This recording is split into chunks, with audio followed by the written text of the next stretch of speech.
And live. Welcome, everybody, to the Real Pool Talks, episode 10. This is Jason Sword joining me with Fedor Gorst at the Fedor Gorst YouTube channel. Thank you all so much for tuning in. Hello, everyone.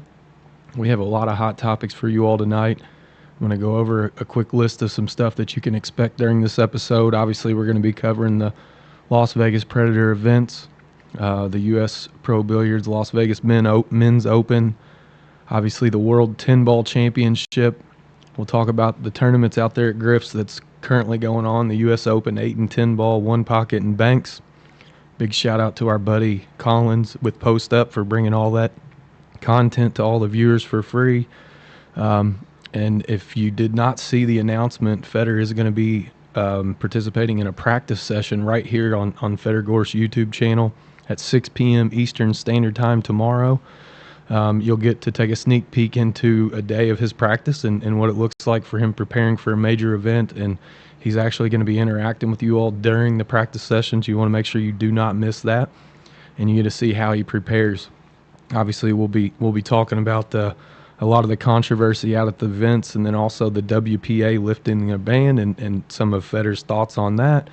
And then some of the upcoming events that we'll be talking about. There's a ranking event going on in Boston right now, and then also the event that Fedor's about to be preparing for, PLP or Premier League Pool, that will be coming in New Haven. So, And of course, we'll be doing some Q&A in the end, like we usually do. We can also do it in between some of the topics we talk about today as well. I mean, why not? yeah, and we got a lot of cool stuff to give away on the stream today, and we're going to be talking about some different promotion offers that Fedor's going to be bringing to you. So make sure that you do us all a favor and subscribe and like, and make sure you share this so Fedor's reach can grow. So let's just get right into it, Fedor. Let's talk about what everybody's been talking about going on in Vegas. The U.S. Pro Billiard Las Vegas Men's Open was the first event that kind of kicked it off. So kind of walk us through. You had a nice finish there. Obviously, Lee Van Corteza was victorious and came out with the championship there, beating Carlo Beato, who had a great tournament out there. And then third and fourth place was FSR and then Baby Co. So Yeah. talk to us a little bit about the event. Yeah, I mean, it was always one of the favorite events for me to go to, CSI Expo in Vegas. It's a lot of tables, a lot of amateurs. It's a big exposure to the game, and it's always big for us players to go there. We can grow our brand just by going to that one tournament. So yeah, I was looking forward to it. Wasn't really prepared to my 100%. I went there from Texas, where I didn't play so good, and I did the stem cells injection. Uh, but I still played all right, and yeah, there's a lot of things that happened there as well. Like the very first day we arrived, we had to rent a car, and I was staying in Aria for the first 5 nights, and the very first or second night, 3:30 in the morning, somebody knocks on my door. I got a call in the room. I'm picking the phone. Nobody's replying. Doing the same thing twice. I hang up. Then I hear somebody is opening the door, and I had every single lock on the door you can imagine, and I had the privacy thing on. So if it's a hotel worker, housekeeper, Yeah, housekeeper. yeah, you're not allowed to come in if you're working in a hotel. So it has to be somebody else. That's what I was thinking. And yes, I'm like asking, hello, is there anybody? I mean, what do you need? And then like 10 seconds later, the guy replies like, oh, I'm sorry, you forgot the hoodie outside of the door. I'm like, so I freaked out. The guy left, and the next morning I mean I couldn't fall asleep for the next 2-3 hours, and I had to play at 10 a.m. So that was the first time that I didn't sleep almost the whole night. So you're just laying in bed and somebody randomly breaks in your room. Well, and I called the reception, and the reception's like, well, I mean, you can come into the front desk, and we can give you new room keys. That's all we can do. I'm like, oh, I mean, thanks. But then the next day I came to the front desk, and they were like, well, if you want to start the investigation, we just want to let you know from 10 p.m. until 4 a.m. of this night, our system, we had a breakdown in our system, and we can't really track anything. Our cameras were off. I'm like, of course. I mean, even if the police gets involved, they always get, if this for sure was an inside job, and you can't really do anything. And at Rio, there was a lot more of that happening, and it happens every year. What's happened a couple years at the Rio? I remember all the Polish players. I think they were sleeping in Victor. their room Yeah, last year, Victor. and somebody came in while they were asleep. Yeah, Victor Zelensky got robbed. They stole their money, right? It happened again. I saw a couple other comments Yeah, that it it's happened again at the always- Rio it this year. happens every year. Um, Let's see if we can get Fedor's mic put up a little bit there. Thank you, Dunsky's Dungeon for letting thanks. us know. Thanks, guys. And don't worry, Dominic, we'll get into some shit talking here in just a minute. I know that's why you're here. I know you got the popcorn out, getting ready to hear some smack talk. So we'll definitely bring it to you real here. We're gonna live up to the real pool talks tonight. Yeah, I've been trying. Oh, is it too loud? I think it's too loud. Maybe think not. you're all right. Well, I mean, I'll be keeping distance. So yeah, what I did, I upgraded my laptop. I'm trying to upgrade everything: the stream, the setup, the mics, the content, everything. And I didn't really have a lot of time to prepare for this podcast, so I put a few overlays together and tried my best. So if you have any issues, just let us know in the chat, and we'll try to fix it as soon as we can. Yeah, you got a little work to do to be the best streamer in the world.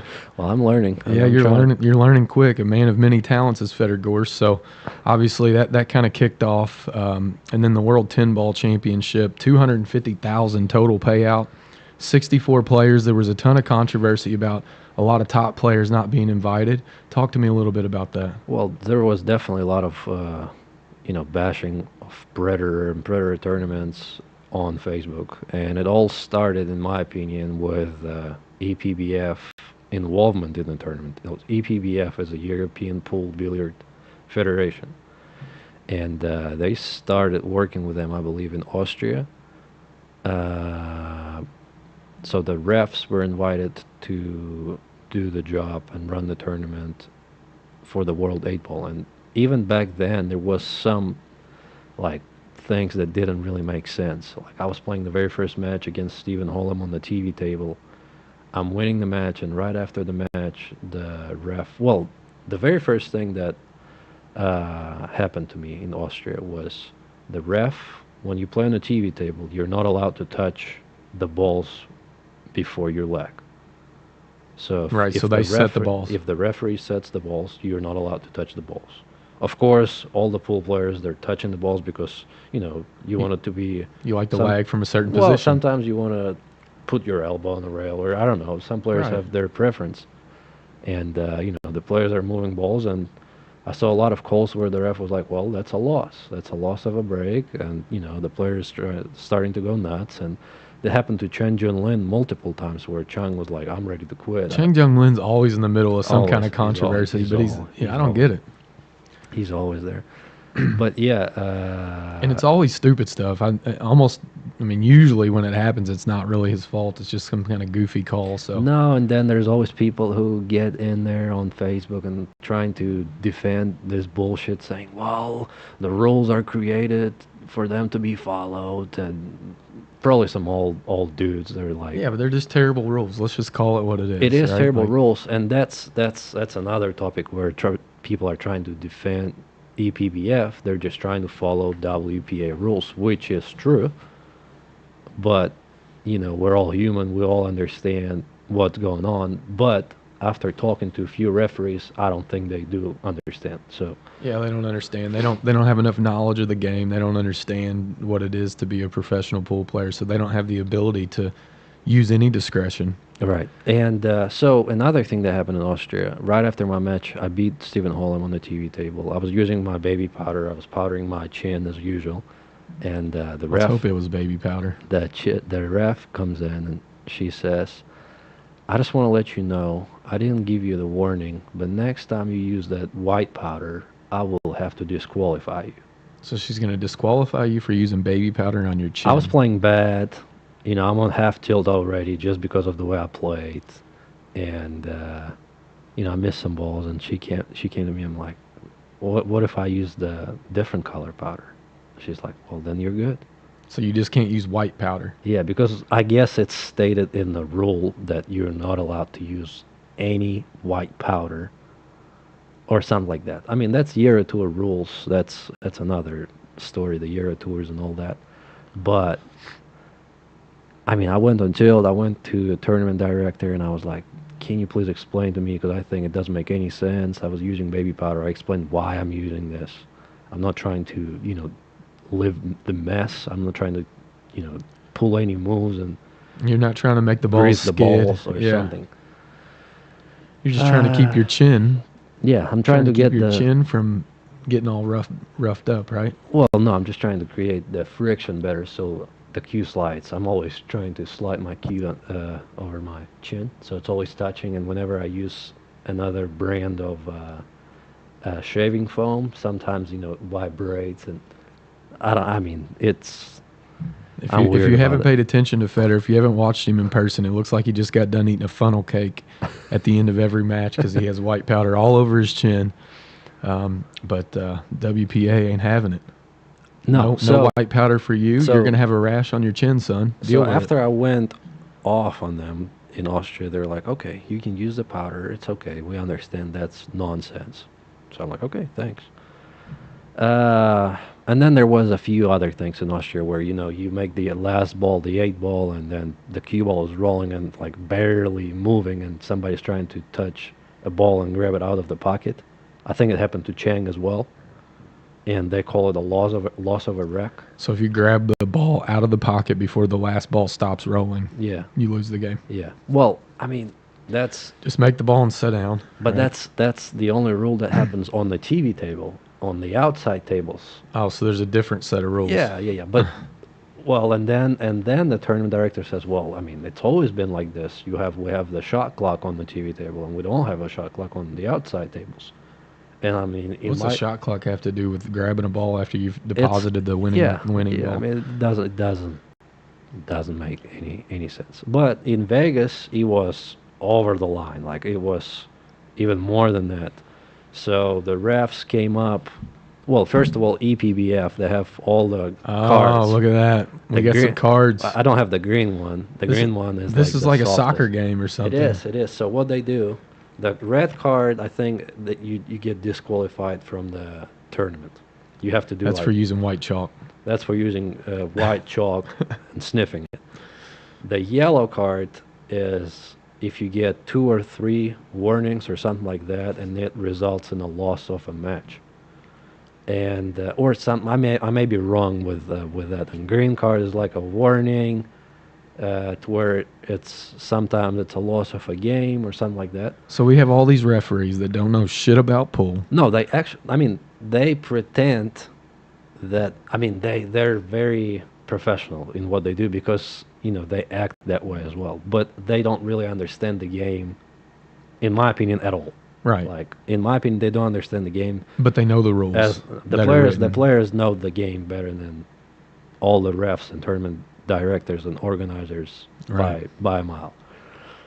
So, first thing that happened, I think, first player was Roby Capito. He was playing Kachi.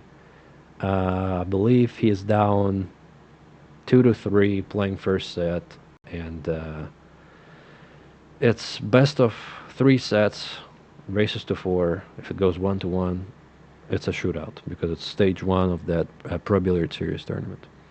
Roby is down 2-3 first set, and the rule. Well, the thing is, they don't have the players meeting before the tournament now. They only posted some video and posted it on their website, and the rule stated that you can only take timeout in between the sets. So you're not allowed to take a timeout in the middle of the set, which is okay. I mean, it's a race to 4. I mean, Yeah, but I mean, a That's race to 4 Players are taking more time Right. because they're trying to be more careful because But not only that, we aren't seeing a lot of break and runs because it's referee rack with a triangle. I agree. And we're not making a lot of balls, so a lot of the racks are a lot of safety battles back and forth, kicking a race to 4. People say, oh, it's just a race to 4. You can hold your P that long. But sometimes races to 4 were taking, they were taking quite a bit of time, especially if they're going hill, and you've got a couple players that are very educated in the safety game. But before that tournament, the rule was different. You could have went to the restroom whenever you needed, if you needed it. Like there's always that what's it called? Like when you really need to go. What's the word? But when you really need to go pee-pee? Yeah. I don't know what the word is, but you got to go. You got to go. No, that has a professional term. Professional term for going pee? Like a timeout. It's the special name for a timeout. Whatever. I'm brain farting right now. So it's like a medical timeout or whatever. Call it like this. And every sport has it. Robbie Capito is not feeling well, 100%. He asks the ref that was wrecking the balls for him if he's allowed to go. The ref explained him no, but if he really feels bad, he can. Kachi says yes, you can. So both ref and the player are telling Capito to go to the restroom. So he takes a break, comes back. You need to come back in 7 minutes because the refs put you on the clock. And if you don't come back in 7 minutes, then you get a green card. And emergency. There you go. Emergency timeout. There you go. Perfect. Thanks. So yeah, he comes back, and I was playing at that time on the table where I can see what's going on. I see the head referee comes in, and I didn't know what he was saying, but then I saw what happened.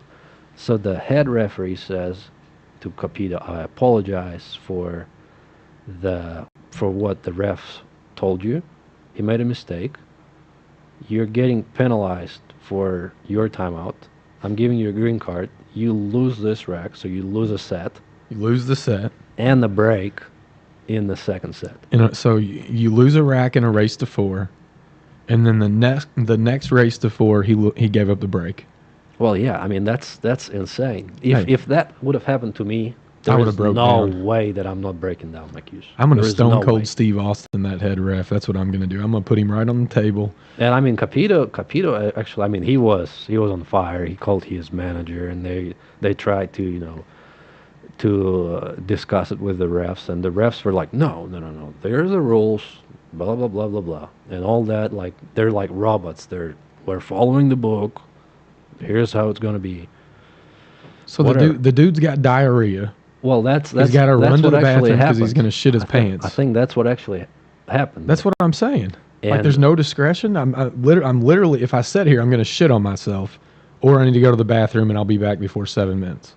Yeah, so it's okay, you can go. The referee says it's okay, you can go. Kachi says it's okay, you can go. He comes back after having diarrhea in the middle of a match, which is miserable enough. He's going to have a hard enough time winning because he's, diarrhea everywhere. And then he loses the rack, which cost him the set. He lost the set, and he has to give up the break in a race to 4 against arguably a top 5 player in the world. Yeah, I mean that's really brutal. Fly across the world to play in that. Yeah, so that was the first thing that happened. Then there was a couple of more times where players touched the ball during the lag on the TV table. It happened to actually Payne McBride was playing Chen Jung-Lin again. Chen Jung-Lin is always in the middle of it, man. Chen Jung-Lin touched the ball. I love the guy. Yeah, it only happens to him in Predator tournaments. And one time I think it happened to him in the Maldives when he tried to quit in the middle of the match with filler because he touched the ball. Isn't he sponsored by Predator? Yeah. That's strong.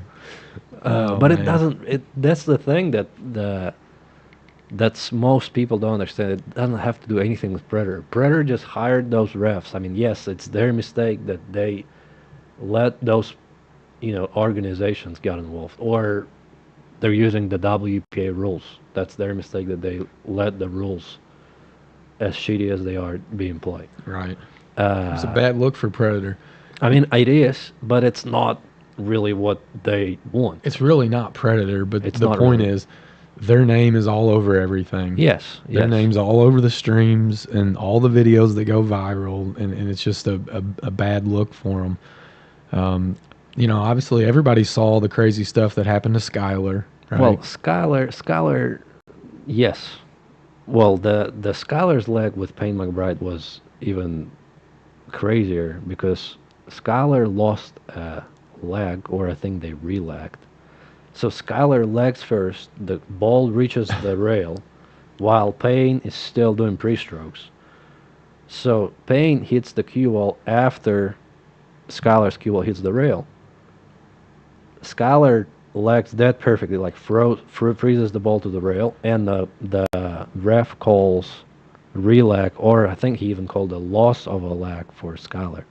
What I don't understand is how's it Skylar's fault because his opponent Takes is more time. is I mean, that's putting up more pump fakes than Kobe Bryant. for me. For me, that was I don't get just. it. I don't understand the rule. I mean, I understand. Listen, put rules in place that are trying to accomplish stuff. They're trying to make the event run better, and they make sense. But if they don't make sense, keep your little green card or your little yellow card in your pocket and be a good human being. By the way, we're gonna give them out. Yeah, We're gonna sign make both sure of them. make sure you're liking, make sure you're subscribing, make sure you're sharing, make sure you're commenting. And Fedor's going to sign a yellow and a red card, and he's going to send it to. We're going to pick a person that's most active right now. Chad Johns is way in the front, boys. So you guys better speed it up. And then that's not all. You got another promotion going on. Let's talk a little bit about that. Sure. So I'm trying to actually update my website right now. I'm working on it, and I moved my store to a different website. And here's the offer of the day, guys. I have a special offer for everyone who is buying any of the signed balls from my website. I'm going to leave the link in the chat. Everyone who will buy a signed ball today will get a signed picture for free. So that's the offer of the day. I'm going to leave the link in the chat. Make sure you take advantage of that. You're going to get a 2-for-1 deal there. You're going to get a signed cue ball by Fedor Gorst and a free picture to go along with it.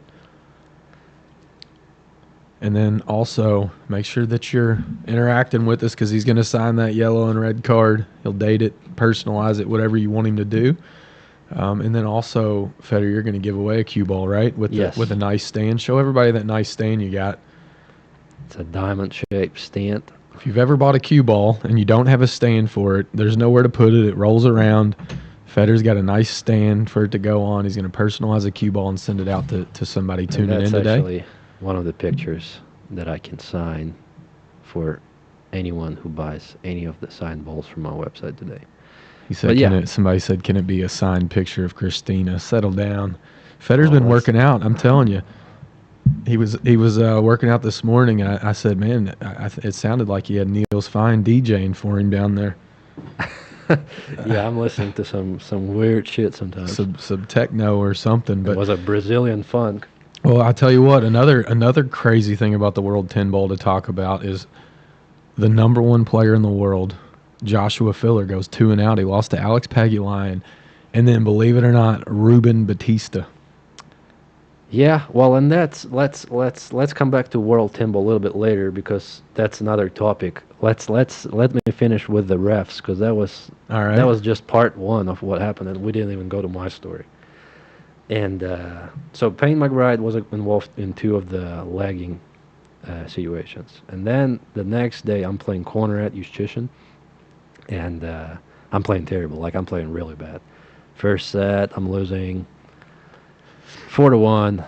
I had a chance in probably 2 or 3 games. So I'm taking a break after the set to reset, and of course I went to the restroom because just in case. But I wasn't aware that you're only allowed to take 1 timeout per match. 1 timeout per match. And before that, the shootouts were considered the same as a set. So you could have taken the timeout before the set and then before the shootout. So second set, I'm down 3-0. Almost lost, playing terrible, feeling bad.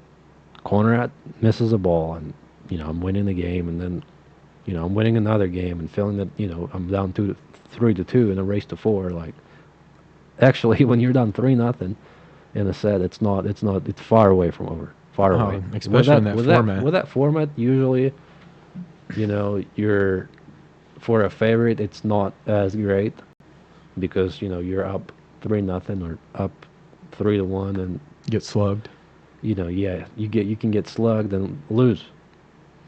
So yeah, I'm down 3-2, thinking that I have a chance to win the set. It's 3-3, and I feel that I really need to go to the restroom. But I'm asking the referee. Conrad, of course, says yes because Conrad is a stand-up guy. I'm not trying to pull a move, but at 3-3, being down 3-0, I can understand. Most of the people will say like I'm trying to freeze. Yeah, but you're not trying to pull a move. You're trying to go pee. But even if I am, whatever, I'm winning the set. It's been probably an hour and 10 minutes, maybe something like that, since we started the set. So I'm asking Conrad and a ref, can I go now? Conrad says yes, and the ref says no. Well, you can go, but you will lose.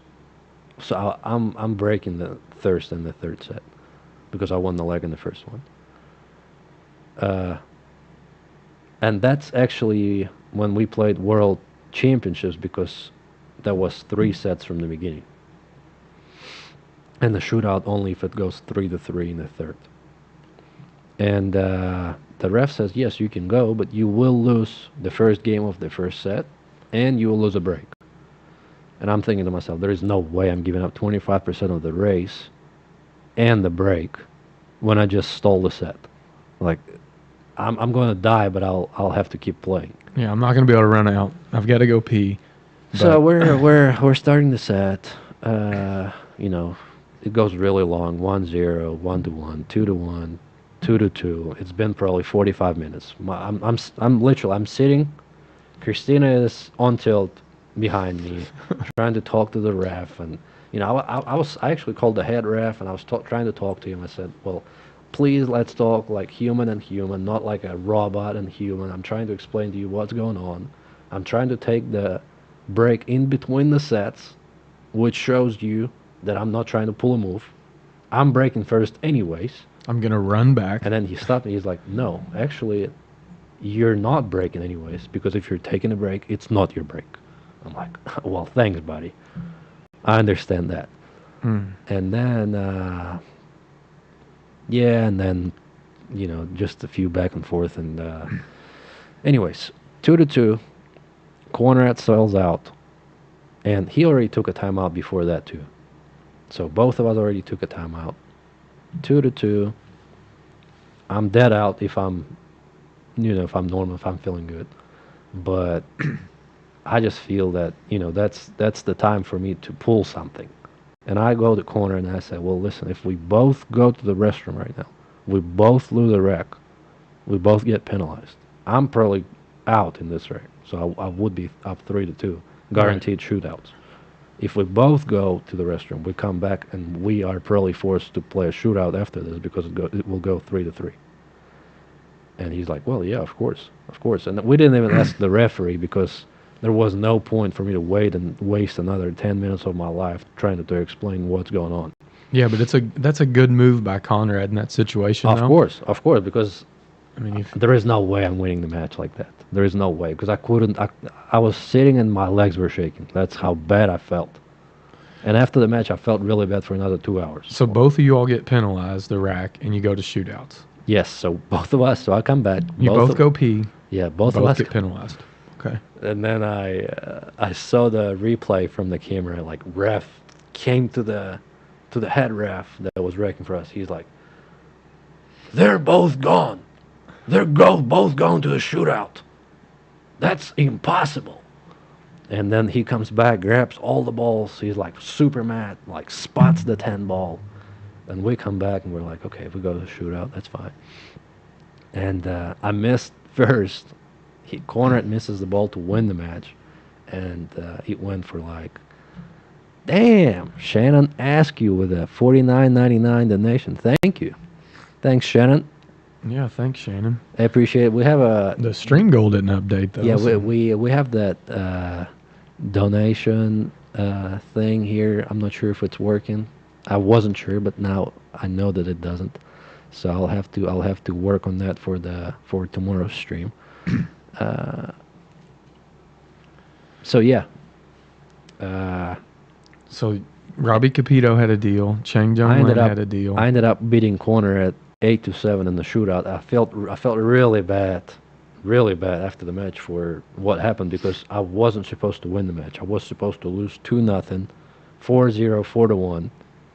Corner didn't get out, and then the way things happened, it's just crazy. So I made a post. I apologized, and hopefully Corner doesn't think I'm a bad guy after all. But No, I mean Conrad did what he's supposed to do at that point, though. well, that's what I said. Like I would have done the same thing if he would have asked me. I mean, the only bad thing is he's guaranteed to go to shootout. He's an underdog, but he's Well, I a mean, bigger underdog if you're running out. He's a shot maker, actually. Yeah, but- he has a snooker background. Sure, I mean, he's a one good stroke in player. the ball and makes all those shootouts look good. And I missed all the shootouts I played. I missed first and won all of them, which is crazy. So all the WPA events got a ton of negative publicity, and then they come out and they put out a press release or an announcement, whatever it was, saying that they were lifting the ban on all of Matchroom events, and then Matchroom had a rebuttal. Well, actually, they said that they're starting to sanction Matchroom tournaments. Yeah, they're gonna sanction Matchroom tournaments. Which means that Matchroom came to the agreement with WPA, which all the pro players, they understand that it's not possible. Like, we all know Matchroom. There is no possibility that Matchroom will let WPA sanction their tournaments. Just watching all the interviews and just listening to Emily Fraser, that's not something that will happen anytime soon. And then, 5 hours later, after WPA makes the announcement, Matchroom makes their post saying, none of the agreement been made. Basically, Carl Boyce is over there, Fake news. posting that it's fake news, and everybody's like, well, why? The WPA posted the document. So yeah, I guess that's still unknown. WPA didn't post anything else, and is the ban lifted or not lifted? Nobody really knows, right? Nobody really knows, and WPA.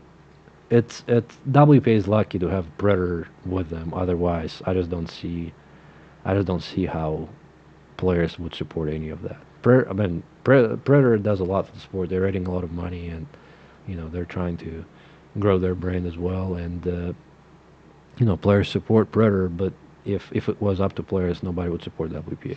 Yeah, absolutely. And Predator actually kind of taking a little turn here. They're doing a ton for the women. Well, and you kind of expected that just because of the Matchroom's involvement in the game, and they kind of took over the men's side of the game and open tournaments, and they didn't do anything with ladies, so it's kind of smart on their end to invest and do more tournaments for women. Yeah, so a big tournament out there. I think it was called the Women's Showdown, right? The Showdown was the Invitational, and before that they had the Ladies Pro Billard Series event. The Women's Open, Las Vegas Open. Mm-hmm. Cheska won the first one, and the Showdown was the biggest one because it paid $35,000. It was only 16 Ladies Invitational. Money guaranteed in the first round. I think it paid $2,500 if you lose in the first. So I mean, it was perfect. Covers all of the expenses for the players to, spend whatever 10 days, 2 weeks in Vegas, and you get a chance to win $35,000, which I think is great. And Doesn't matter what the format is. The format was races to 4, playing 9-ball, and the shootout in the third set, which is a crapshoot. But if you're getting free money, and mean, it gives the exposure to a tournament organizer. Well, and you're take getting it. a shot at $35K for a female event. That's huge. Of course. And unbelievable appearance for your lady friend, Christina, the Crystal. She played really good. Got runner-up to Rita Choi. Yeah, she played really good, and few matches were really close. Like she played Japanese Yuki.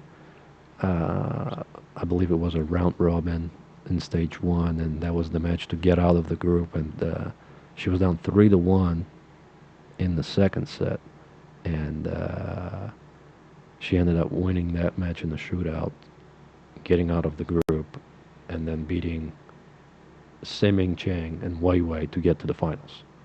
So I mean, She had an unbelievable run. Big shout out to Greg Thatcher. Thank you for the $20. I like that. Fedor the Force Gorst. Well, that's pretty good. That sounds decent. Yeah, That does. I haven't heard that one I'm before. the ghost, guys. But the force sounds pretty good. Man, I wish we would have had that one a couple years ago. That's actually pretty good. The Force Gorst. Yeah. He's I a appreciate poet. it, Greg. He's a poet and didn't know it. So yeah, nice events out there for the females. And Christina was up 1-0 in sets. She started off really good against Rita in the finals, and Rita played really, really. I mean, that read is unbelievable. She like an 800 Fargo, right? She's close. I mean, Siming Chang is close as well. Maybe she was at some point above 800, and What Cheska is pretty good. What men are right around the age, so we can kind of get a gauge of where she's playing. Vitali. So the driver, Mr. Patsura, the best hair in pool, 800 Fargo. There you go. The chat box is working. Oh, you got the chat box going. He's making it rain. Nice. At least something's working. So yeah, so you have women that are playing like men now. I mean, Vitali's been lighting it up right now. Well, I mean, Vitali was on fire. He won the Texas Open again. I mean, he played it. Something about Texas, He man. played I don't that know what it tournament. is. He must like barbecue. Yeah, he played that tournament 3 or 4 times and won twice. Was in the finals once. I know what it is. Big servings. Well, I mean, $12. It's all you can eat down there. He loves probably. Vitaly Petzer, I'm telling you all what right now, he eats like 3 grown men every meal. Yeah, but every time he goes to the Texas Open, he wins it. It's 2 for 2, right? Yeah. He played really good. Beat SVB twice, and I finished third. I lost to SVB and Vitali. So actually, I didn't play that bad before Vegas, but I felt like I did. I mean, I finished third and felt like I played bad. That's whatever. But by your standards, you can play bad and still win. So Yeah, I didn't play my B game. So ton of controversy at the World 10 Ball. Yes. But still, $250,000 payout Federer. Filler goes 2 and out. Beato wins. Oi loses in the first round and comes back and gets second. And then third and fourth were Dennis Graba and you. So you had a great event, but Beato taking home 75,000 large. Naoki Oi winning 45,000, and you and Graba taking home 22,000 each. So a total payout of 250,000. Still a great event as far as the payout goes. Obviously, some stuff needs cleaned up, but you don't want to bash it too much because you want the event to stay, right? And you want the money to keep growing. I never really did, and I think Predator took it personal whenever I made that post with Conrad, but they didn't understand that I'm not trying to make bad publicity for them. I'm trying just to apologize for Conrad. Well, Just the way the match happened. And I mean, I understand more than anybody what bad publicity means for a tournament director. And, I'm considering my relationships with Predator team pretty close. Yeah. I never did anything bad for them, and they never did anything bad for me. And, I never really tried to do anything But I bad mean, for if you them. don't want bad publicity, just fix it. Yeah, and just sit down and that's talk that's about what they it. did, and I didn't really like it. Like, they did change the ruling about the timeout during the tournament. They changed it to 10 minutes, and you can take the timeout after every set, and the shootout considered as a set as well. And then they were like bragging to everyone, we changed the rules. The players asked us, we changed the rules. But what they should have done, they should have took all the players, put them together and say, we apologize, we know we made a mistake. Don't be harsh on Facebook. Don't be putting us on blast. We're trying to make the event better. We're going to change the rules starting from next round. But before that, the refs, that's where I went nuts on the referee. He said there is no way I'm changing the rules before the tournament is over. And I'm like, there is a chance, buddy. Trust me, there Right. is a chance. And They're the getting lit same up. the same exact evening, they're changing the rule. Uh, yeah. Well, I'll So tell you what, let's take a little turn here. Let's get off of the World 10 Ball. Let's quit bitching about that event and let's just open it up. Let's do a couple Q&As and then we'll talk about your next event. So sure, I let's- actually liked the format of the World 10 Ball. Was the stage one. You just got to survive stage one. I mean, I'm not going to lie. I really, as a spectator, I really enjoy referee rack 10 ball with a triangle in the short races. I don't really enjoy for a world title for it to go to a shootout, but I kind of enjoy the race to four. I feel like it's a lot of pull with a referee rack and playing 10 ball. We get to see a lot of moves. We get to see a lot of defense. You get to see a lot of jumping.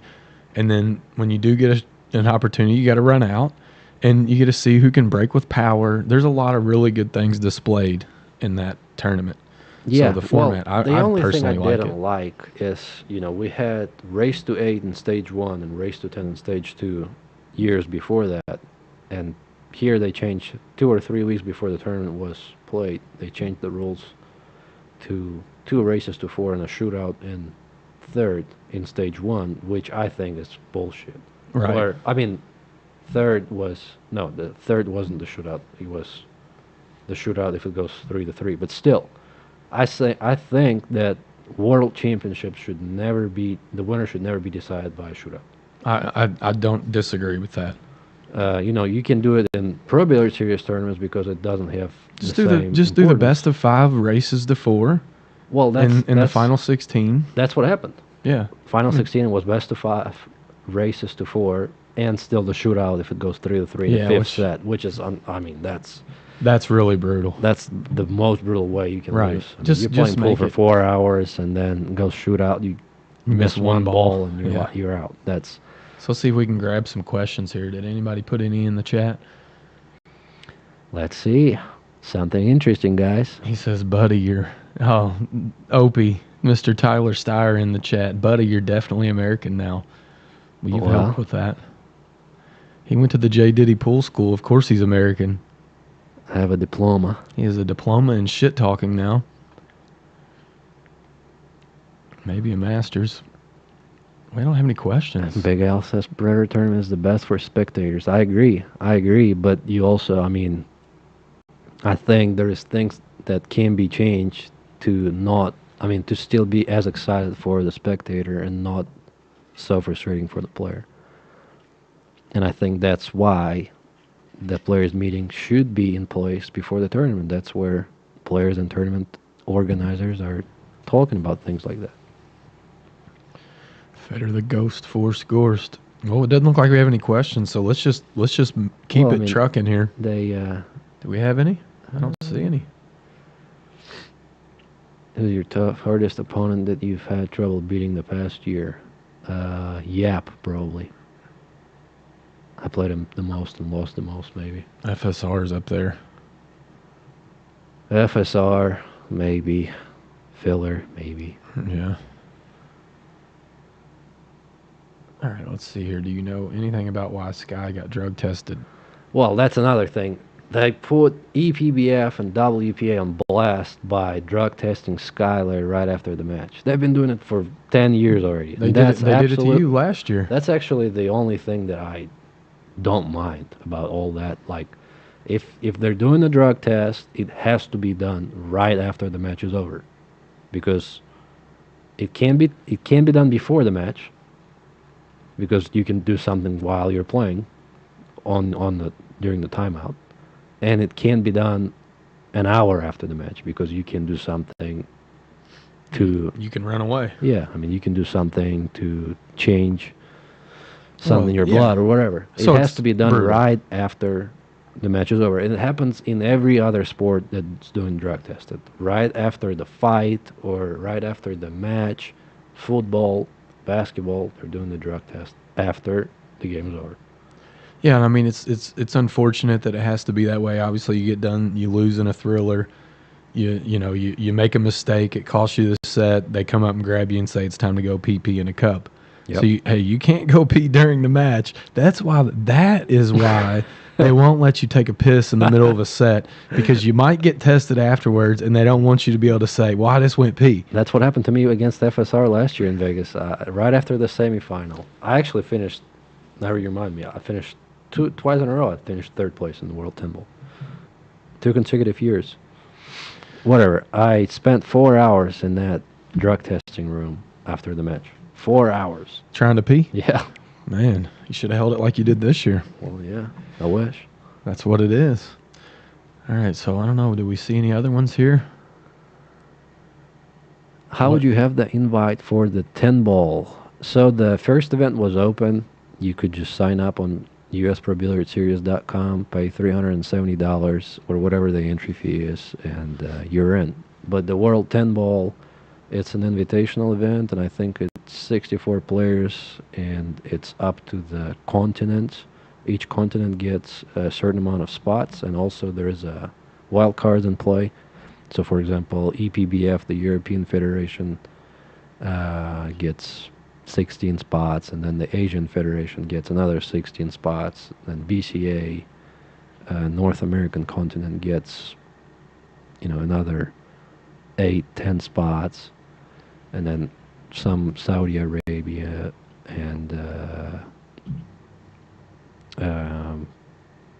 South Americans are getting another maybe 4 to 8 spots and wild cards. So it's all invitational.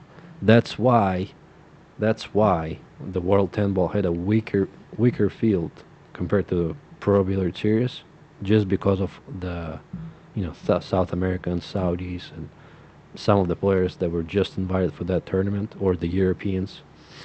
So that was why it was a weaker field. It was only Right. 64 players, right? Right.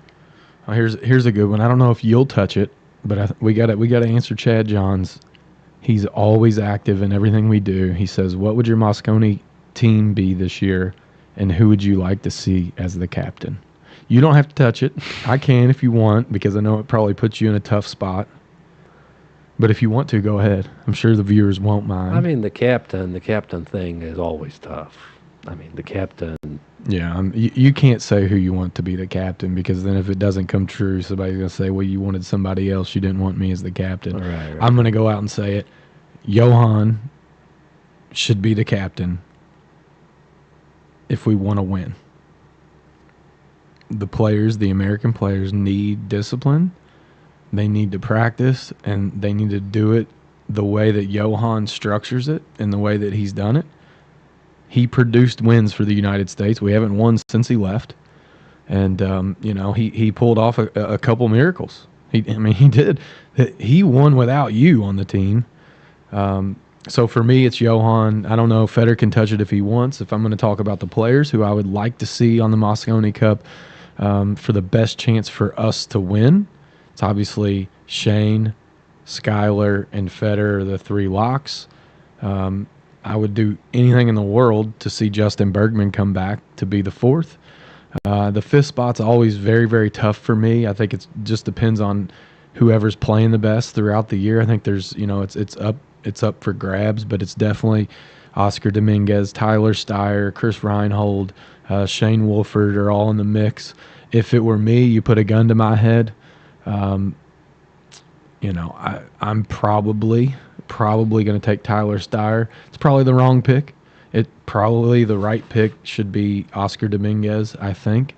But I think Tyler Steyer's a better player, but I think that Oscar is going to handle the pressure better. So, Tyler, you're out there. I'm sorry. I know you've been hitting those little training balls. You're an unbelievable player, but when the pressure's on, it's tough, man. That's a tough environment. And not everybody is equipped to handle it. And Oscar's been doing it for a long time. He's a veteran. So for me, I think I would, if I was the captain and I thought I was going to be doing it for a long time, I'd pick Tyler, because I need him to get better in that spot. Yeah, but also the more I think about Mosconi Cup, it's races to 5. It's not really about who is the better player. Well, it is to a certain point, but it's also about, the what value do you bring to the team. Right. It is a team event. It is a team event. So you're going Billy Thorpe then? I mean, Billy is really good for Skyler. Billy is really good for energy. Billy can handle the pressure. Billy is really good in short races. I mean, he's a shot making machine. He's a shot maker. He's a banker. I mean, Billy would be one of my favorites for sure. Yeah. But if Billy is drinking and not practicing, I mean, how can you pick him? Well, yeah, but I mean, listen. But if Billy's been doing really good lately, and finished third in the U.S. Open trying to practice, and I made him in Vegas while I was there, and he looks really good. He hasn't been drinking. If Billy's playing, you gotta have him in the discussion for sure. But that's the thing that I'm trying to, and you're trying to say the same thing. The players just need to be more disciplined. They need to be working together. They need to be preparing for this as a team. Right. But we're 3 months in of the year already, and I'll be honest, nothing happens. Nothing's happening. Right. What are the chances of U.S. winning Mosconi Cup this year? Same as they were last year. Right. Because nothing changed. And that's one thing that we've talked about a lot off the air is how do you change that? And, you being 23 years old, you have the ability to come in and say, hey, guys, listen, we need to win. Here's what we should do. Here's what the other side's doing. Here's what U.S. did when we won under Johan. Let's start implementing some of that stuff on our own, even if it means that Johan's not coming.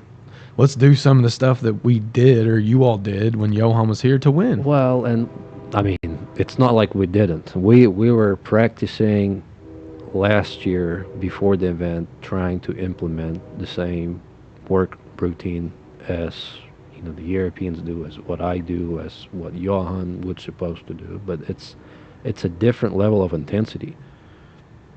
It's a different level of discipline when he's around, because he's really strict. He keeps you on the string, right? And that's what makes the difference. Yeah, I mean, you're forced to be in your best form if Johan is the captain, and that's what I think. And no knock on Jeremy. I think he's a great player. I think he's a great captain. I think he has unbelievable knowledge. But it's tough whenever you have been involved with those players as an opponent, as a friend, as a counterpart, and then all of a sudden you're getting put in a position to where you have to be the enforcer and you have to be a coach. I think it's a really tough situation that Jeremy's put in. And, I think for where he's at, he did the best he could. I think he probably tried to be more strict this year and tried to implement some of the stuff. But it really does take kind of that bigger-than-life force that Johan presents himself as. I mean, it's hard to tell SVB to do something. He's been one of the best players in the world. Well, and that's to all the people that are telling me to be a leader. Like, guys, it's not gonna happen. Like, I'm not gonna be somebody who will tell SVB what to do. You're a kid. He's not gonna listen. You're a kid. I'm somebody that, in his eyes, is looking up to him. Right. He should be telling me what to do because he's a leader. He's been playing for U.S. for 20. That's exactly right. 20 years. And he has to be the leader in my mind, but it doesn't really work out that well because I don't think he's a team player. Well, it's I mean, here's the thing. It's really tough. It's a tough situation that Jeremy's put in to try to lead SVB, because SVB has accomplished a lot more than what Jeremy did during his playing career. Why am I going to listen to Jeremy Jones if I'm SVB? You know what I mean? Well, but Johan wasn't a player. Johan was not a player. Shane can't look at Johan and say, I'm not listening to you. I was better than you. Johan is an accomplished coach. It's two completely different things. He's not a player. He's an accomplished coach. So SVB can't compare himself to him. He can't say, I'm better than you. Johan is an accomplished coach, and he's a better coach than SVB could ever be. So from that perspective, he can't compare himself. He has to follow. And Johan did a great job of we didn't see the stuff that we saw at SVB this year when Johan was there. And that's just my take on it. Obviously, I'm pretty passionate about Johan being the captain. It's not going to happen. It's probably not going to happen this year. But either way, I think if we want to win, three things have to happen. Number one, we need Johan. with Johan comes the discipline, comes the preparation, comes all of the work that we need to win. And then the third thing is we got to get Justin Bergman off the freaking couch. If you're out there and you're a fan and you're a Team USA fan, go send Justin Bergman a message and tell him to get his ass off the couch. His country needs him. We need Justin Bergman to win. I mean, that's just the way it is. We need to pick a player for the 5th spot and only have one player like that. Justin Bergman can compete with everybody if he's in top form. No, I agree. That's at the event. I 100% agree. I just wish that would happen. I just don't think it will. But like Jason said, we're having 300 people watching. If every one of you will send him a message right now, maybe he'll listen. Maybe he'll wake up tomorrow and think that he's a pool player again. Maybe we can motivate him. By the way, Tyler Dirks with $4.99, and the question: Scotch doubles tournament. Who do you choose as a teammate, Fedor? Well, if we're playing Scotch doubles, mixed Scotch doubles, that's actually what we missed. Another tournament that Predator put in Vegas. I was playing with Christina. Then I'm definitely picking Christina because I can't pick anybody else. He doesn't want to sleep on the couch tonight. Of course, he's going to pick Christina. Actually, about that tournament in Vegas, me and her, we played. It was another invitational thing. 8 teams only. Also guaranteed money from the first round. Winner gets $10,000. So another good tournament that Predator organized there. Me and Christina played fillers in the first round, and we lost in 2 sets. They played really well, and we didn't play as good as we potentially can. But it was fun. It's always fun to play something like that. If you, I'm gonna ask you another question followed up by that. If you were to pick another male to be your Scotch doubles partner, any player in the world, who would you pick? Skylar. Skylar over Filler? Well, I mean, when we're talking Scotch doubles, we don't really, like I said, when it's about teams. For me, the difference in the way the player plays compared to the personality and the ease that I have in communication with the player, I mean, that means a lot. That's a priority for me. Skylar's a great. Skylar is really doubles. easy to play with. He's just very easy to communicate with, and it's always fun. Doesn't matter what happens, and it's all. That's all that matters. Hey, Skylar, where you want to put the cue ball? 2 beers, bring him down. Shit, I don't care. Shit, I don't care. Just shoot the way you shoot it. He doesn't care. All right. So we've answered a few questions there. Appreciate all the interaction. Let's talk about the big tournament coming up here. You're flying out on Sunday to participate in the Premier League pool. I think it's 16-player invitational, and first place takes home $20,000. Second place takes home $12,500. It's $100,000 total prize pool. So nice tournament. It's in West Haven, Connecticut at Jason Shaw's pool room. And I'm going to run down the list of players real quick just because it is loaded.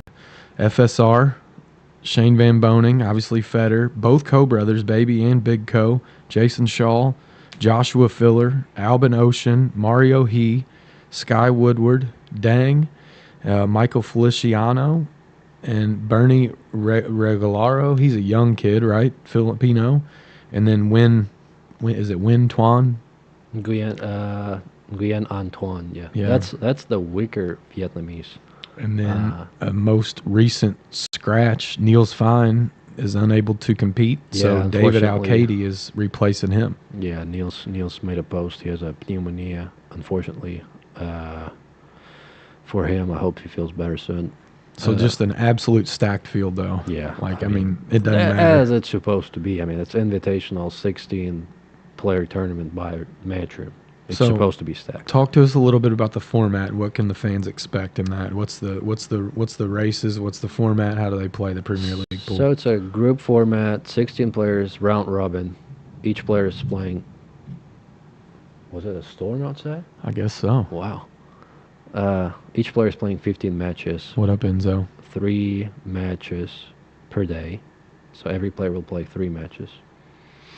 And I'm not sure how elimination works. We can You actually play 3 matches a day? Yeah, we can actually go to matchroompool.com and see how the elimination process works. Because by the by day 3 or 4 or 5, 5 or 6 players will be eliminated. And I just saw that Matchroom is shifting away from the zone. They actually came up with their own website for live scoring.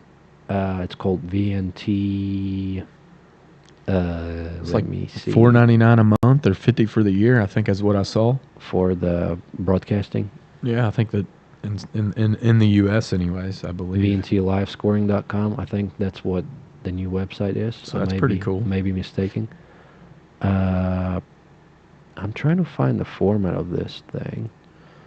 Yeah, and Fedor, Doug Burnett, he said, did Fedor get his tip installs figured out? So Fedor's put on quite a few tips, and he's getting a lot better at it. Oh, yeah. If you need some... No. If you need tip work, come on out. Fedor can do it for you. Nope, not in Louisville. If you're in Louisville, go to Louis DeMarco. Louis DeMarco can do it. Don't spend your time on me. Yeah, Anton Raga's not in the event. He's always great to watch. Tons of fireworks. 2 Filipinos invited. Michael Feliciano and Bernie. I don't think Feliciano has ever been out of the Philippines, or I've never seen him. But both big tournaments he played in, he went deep.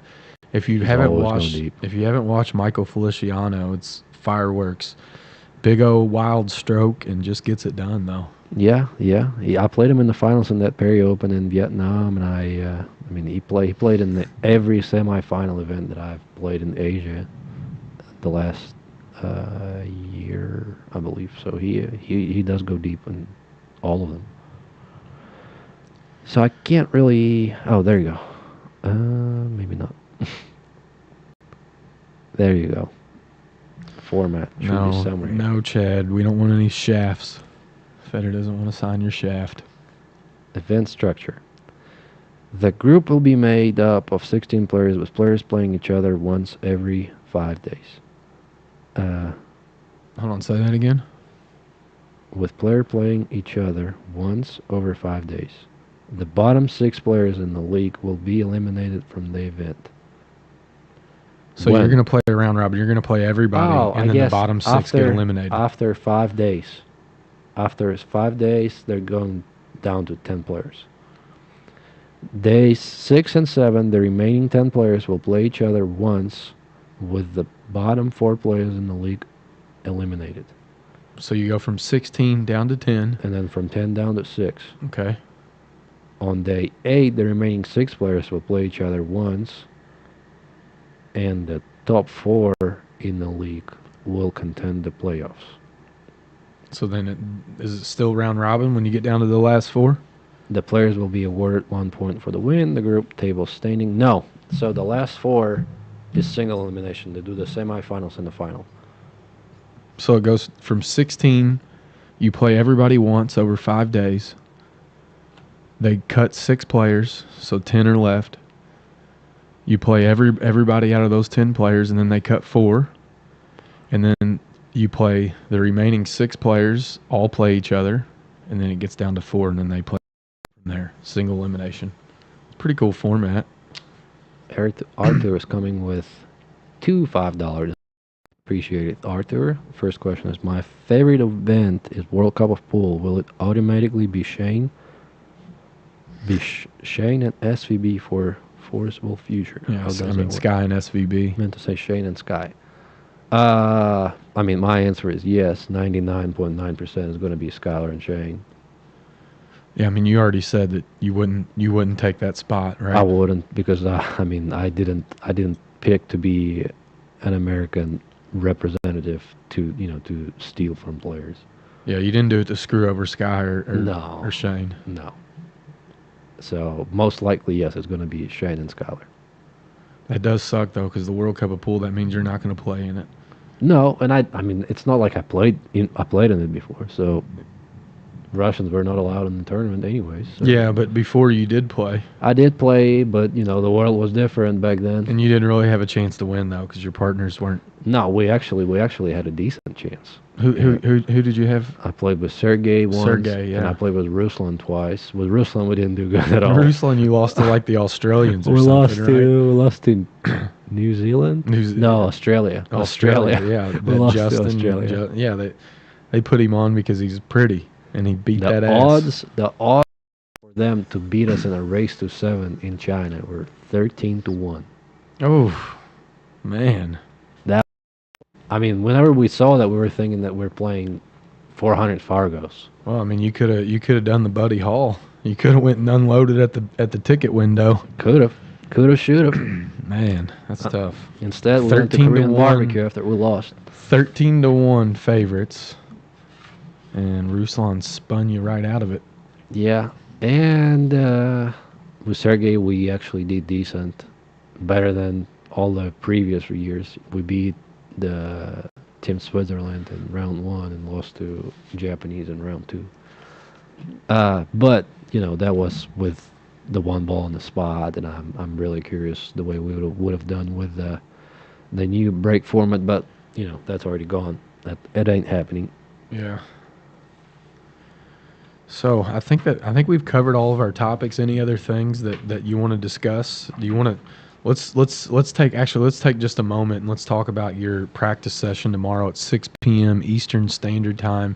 Fedor's going to be going live, and he's going to be taking you all through one of his practice sessions and what he does to prepare for a big event. So talk to us a little bit about what you're going to do tomorrow. Yeah, basically I'll be just showing what I do on my regular practice day, just like I did one stream before that, and people liked it. People want to see my practice routine, what I do, and I will be trying to interact, read the chat, and I will be mic'd up, trying to answer the questions live and after the practice session is over. And also, we'll be going through what I do, going through what I do during the shot, and explaining my thoughts. And I think that format would be something that few fans are looking forward to. Well, I think one of your biggest streams so far to date on your YouTube channel was practice session, right? It was decent, and I think the more I do it, the more people will be watching it. It's definitely something that I need to pay more attention to, and I think the interaction is where the sweet spot is in the stream. So that's definitely something that I'm looking forward to doing in the next few streams. Yeah, so if you're out there and you're tuning in tonight and you're listening to me and watching me, it's definitely going to be more exciting tomorrow. With Fedor, you get to watch, and he's going to take you into his brain and to his pre-shot routine, what he's thinking, why he does what he does, and he's going to interact with you guys. So you're going to have the opportunity to ask questions about why he's doing what he's doing, and you definitely don't want to miss that because you don't get that opportunity to watch players in the world that has gotten to where he is because of his work ethic and because of his practice routines. So make sure you tune in, get some knowledge, and get to figure it out. Joshua Thibodeau with a $5 donation. Oh, says, "Hey Fedor, it's your king cake friend from Louisiana. I've been following and just wanted to say hey and keep going. Hope to be able to meet." Yeah, thanks a lot, Joshua. He brought. So they have a cake called king cake in Louisiana, and they eat it once a year, before or during that festival, Mardi Gras. Mardi Gras, yeah. Did you see some boobs at the Mardi Gras? So he brought a cake, like a big cake, from the burger joint, and they stuff it. So they used to stuff it with something that was in one of the pieces, and whoever finds that piece has to buy another cake for everyone. So whoever breaks their tooth has to buy another cake? But now they changed it, since a lot of people were complaining about, the tooth being broken. So now they put it in the middle, and nobody gets to eat it. But I've tried 2 or 3 different cakes that week. Maybe that's why I lost, but it was delicious. That was something that I experienced in Louisiana this year. Yeah. Yeah, I had to Thanks a lot, Joe. test out the king cake. All right. Well, I think that's it. Appreciate everybody for tuning in. If you have not subscribed, make sure you do so you'll get notified tomorrow when Fedor goes live at 6 p.m. Eastern Standard Time. Appreciate all the donations. Thank you for all the interactions. And I think, actually, before we go real quick, I'm going to take a peek here. We have to pick the winners. Are we doing the yellow and red card to the same person, or are you going to do a yellow card to one and a red to the other? Separate.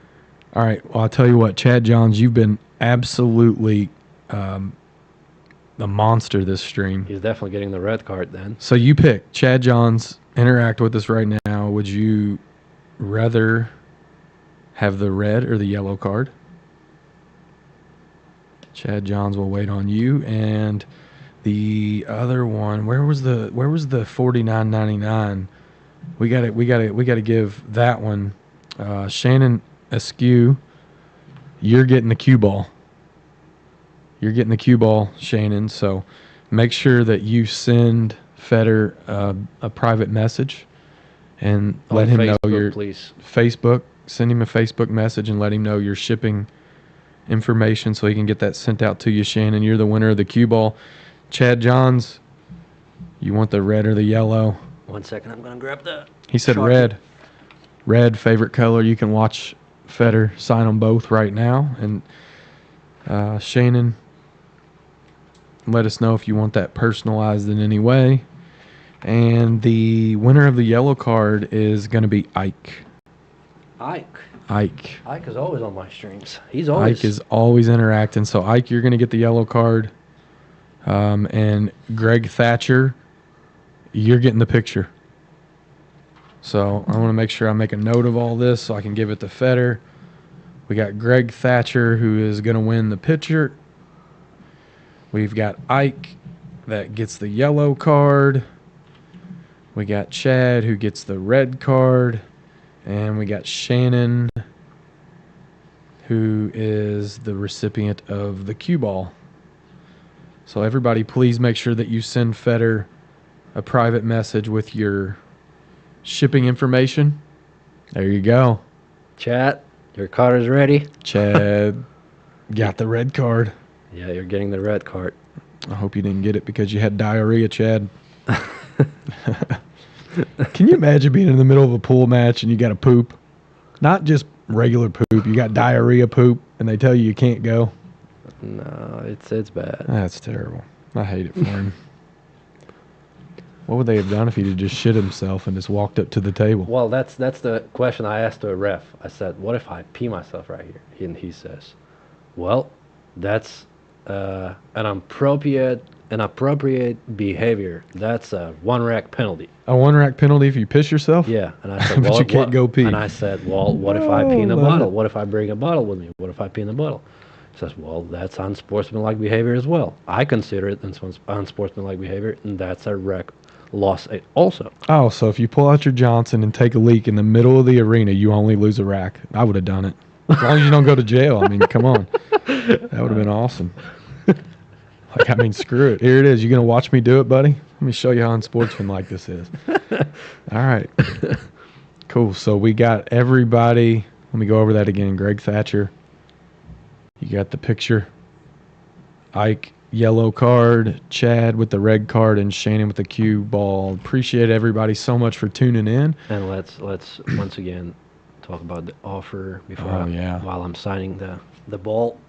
I'm going to show you what the cue ball looks like. If you have not seen Fedor Gorst's signature, it's the best in the business. I guarantee it. Takes a lot of time.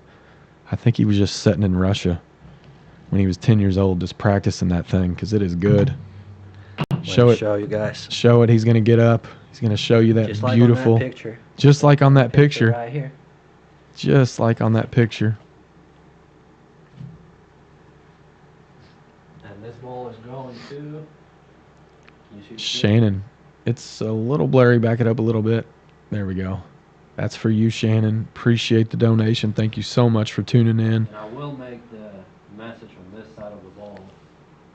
Shannon, he'll put a message on the other side of the ball for you. Just let him know what you want him to put and make sure you give him the shipping information. So I think that's it for tonight, folks. Make sure you do not miss tomorrow, 6 p.m. Eastern Standard Time, to get into the brain of Fedor Gorst in preparation for the Premier League pool. And make sure you come ready to ask questions and put him on the spot. So Yes, guys, please be here tomorrow at 6 p.m. ready for probably 2 hours. 2 hours. Get ready for some questions. And Are you allowed to pee? well, yeah, I'll be taking breaks, so be ready for that as well. All right, awesome, guys. Well, appreciate it. Get your green cards out. The end of episode 10, the Real Pool Talks. Thank you so much for tuning in. See you guys. See you guys.